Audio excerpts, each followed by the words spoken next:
Bueno, hola a todos de nuevo. Estamos en este último encuentro tratando de cerrar un poco el tema de Antiguo Testamento. La vez pasada hablamos de esta triple división que tenía el Antiguo Testamento en el Pentateuco, llamado por los judíos Torá,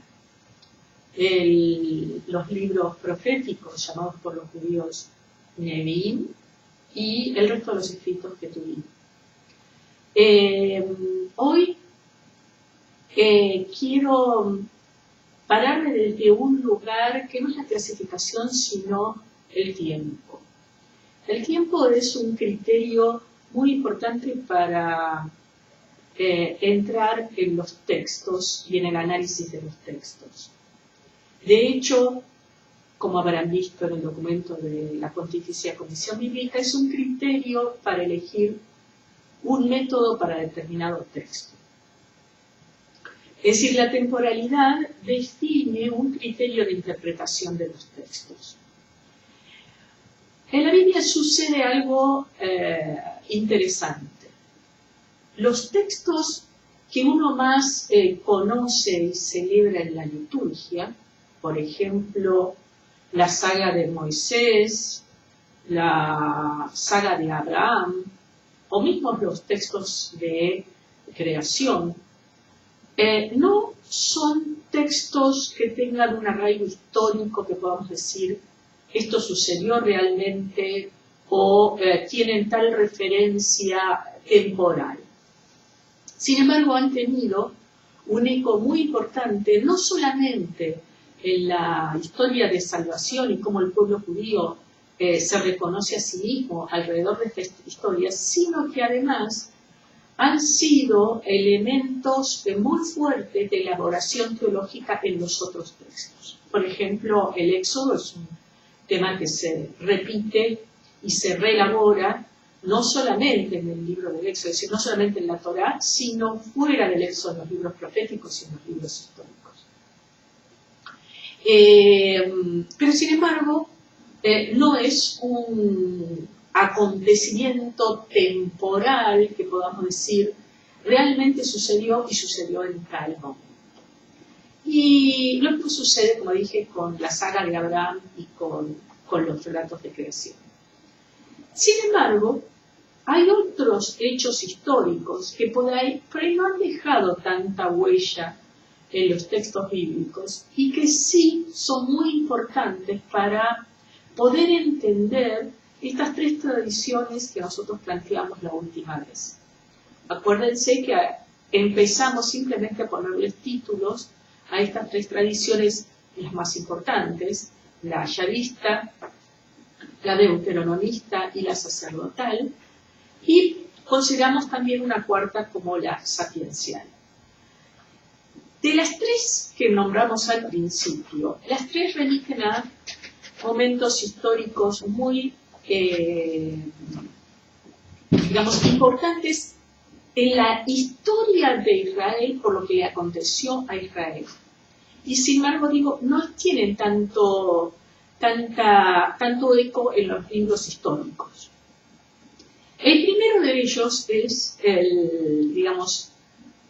cuando a la vuelta del exilio y después de transitar por la tierra prometida, Israel empieza a tomar, se forma una alianza en las distintas tribus e empieza a formarse esta identidad, sobre todo en la época de David y después en la época de Salomón, con un gobierno unificado alrededor de un territorio con el principio asentado en el territorio de Judá y al final con centro en Jerusalén. Es decir, el primer momento histórico y a partir de ese momento donde empiezan a tomar más cuerpo de algunas tradiciones orales son recién en esta época que son los siglos 9, 10 a.C. Algo de eso está en los libros históricos, pero sin embargo, como motivos, como motivos históricos concretamente no están muy elaborados en otros textos. Otro momento histórico muy importante es un momento en el siglo VII, en la época de un rey también de Judá, denominado Josías. Es un momento de relativa paz, sin dejar de estar sometidos a los asirios en ese momento, pero que es aprovechado por este rey para, de alguna forma,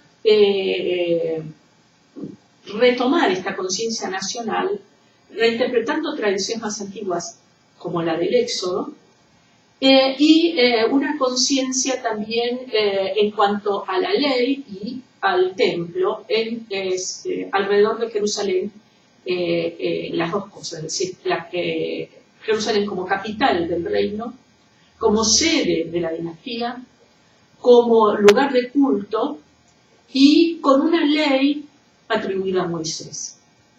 Todo esto utilizado como una herramienta propagandística real para cohesionar esta identidad del pueblo judío alrededor de estos temas y alrededor de Judá.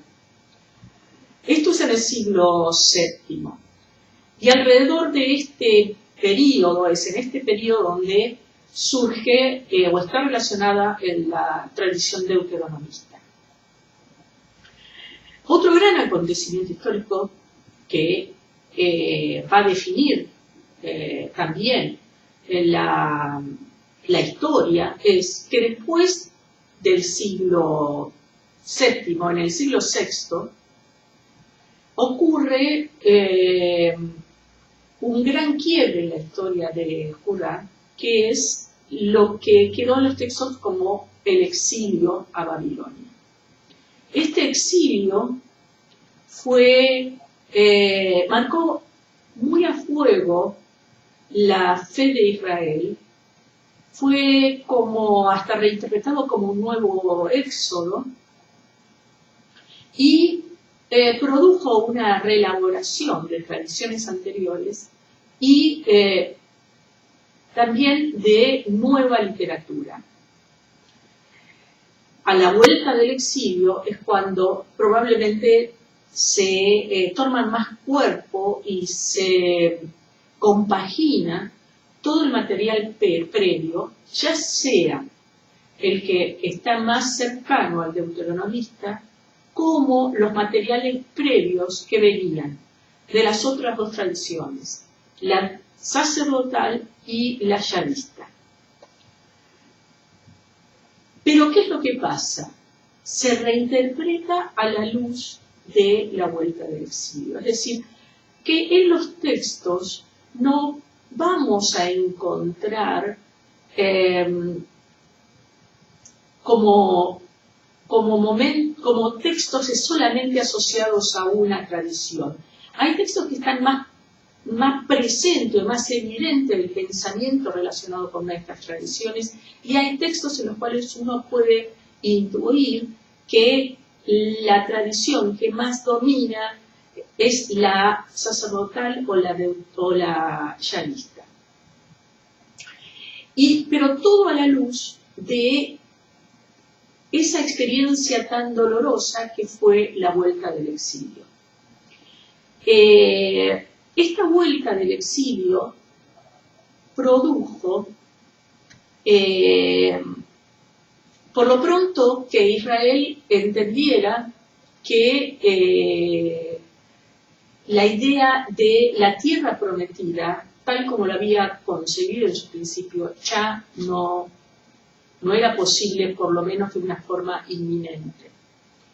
Que estas promesas de los profetas que habían sido hechas durante tanto tiempo, de que Jerusalén era el lugar donde Dios moraba y el templo, si bien había sido reconstruido, esta identidad alrededor del templo, con un culto propio del templo, no tuvo un eco en todos los textos y fue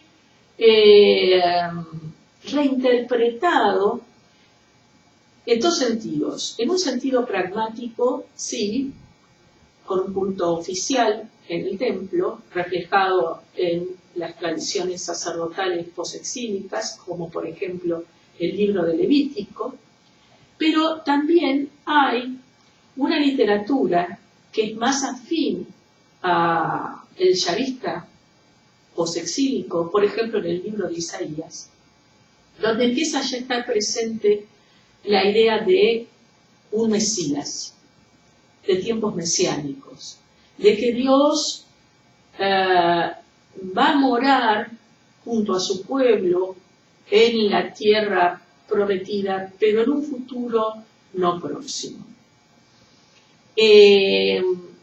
Toda la literatura profética se hace eco de estos dos momentos, es decir, de los momentos previos al exilio, con una serie de oráculos anunciando que si Israel no se convierte, va a caer Jerusalén, y Yahvé va a abandonar su tierra y a su pueblo, y una literatura posexílica que reinterpreta esa realidad que sucedió como una promesa futuro. Es decir, el exilio pasó, volvieron del exilio, pero Yahvé va en un futuro lejano quizás va a habitar junto a su pueblo. Estos son como criterios muy, muy básicos para que vean que cuando uno entra tanto en los textos proféticos como en los textos históricos, quedarse por ahí enganchado con lo que es más evidente en algunos textos, como es, o por lo menos como es más evidente en el culto, la conmemoración de la saga del Éxodo relacionada con la Pascua, no necesariamente es un acontecimiento histórico, pero sí es un acontecimiento muy importante para la identidad de Israel y con una impronta muy fuerte en la liturgia. Por lo tanto, una vez más, hay que tomar los textos en su contexto y con su finalidad. Es decir, no podemos simplemente entrar a los textos, leerlos literalmente y considerar que por ser textos inspirados, eso que está ahí sucedió históricamente. Porque aunque no haya sucedido históricamente, tiene un valor incomparable en el momento de la liturgia y en el momento de la identidad de Israel.